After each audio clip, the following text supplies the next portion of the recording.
If you have any intention on moving abroad, there will be opportunities for you to be very embarrassed or humiliated, and I had one of those today. I have talked a lot about cultural humility before, which is different than humiliation, where you don't know what you're doing, particularly as an American. You come to someplace else. You need to be practicing like who, what, when, where, why, and how, and looking around you and adapting to what the people around you are doing instead of trying to force your Americanness on it. That is about being culturally humble. But I'm not even talking about so many things being humbling and borderline humiliating. And today I had one of those at a self-checkout. I think the scenario could apply to anyone moving to a new country at all, but especially if you do not speak the language of that country fluently. I also like to add that even doing self-checkout in the United States, where I'm from, makes me nervous because I'm like, oh my God, they're going to see me and they're going to think I'm doing it wrong, and security is going to tackle me and think that I'm stealing if I make a mistake.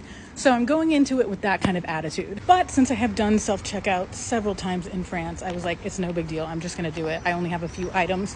I start checking out. The machine is speaking to me in French, and then all of the writing is in French because we're in France. Suddenly something pops up on the screen that I am not familiar with. Like, I think I can make it out, and it's asking me about how many bags that I brought for my stuff, but I just wasn't 100% sure. And like I just said, I'm not trying to get accused of stealing, particularly in a place where I can't defend myself correctly. So I decided to do something that I've never done, and I pushed the little button in the corner that turns the machine to English. Tell me why the machine instantly went up to volume level 10 and started screaming at me in English, place your bag in the checked area. And I was just like, so now I'm hurrying through that. I place my bag there. I can't go back to putting it in French. I'm too far. It's screaming at me to pay with my card. I pay with my card. I throw my receipt in my bag, which is a huge mistake.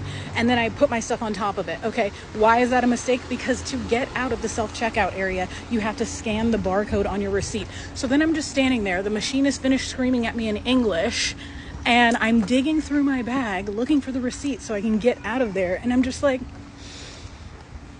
I almost had it, you know? While it is not that big of a deal, like it's really not that serious, it's still hilarious because these types of things happen all the time. Like making a phone call, doing the self-checkout and having the machine change languages, having people switch languages because your French is bad. Like, it happens all the time. So if you're not down with that, moving abroad is going to be hard.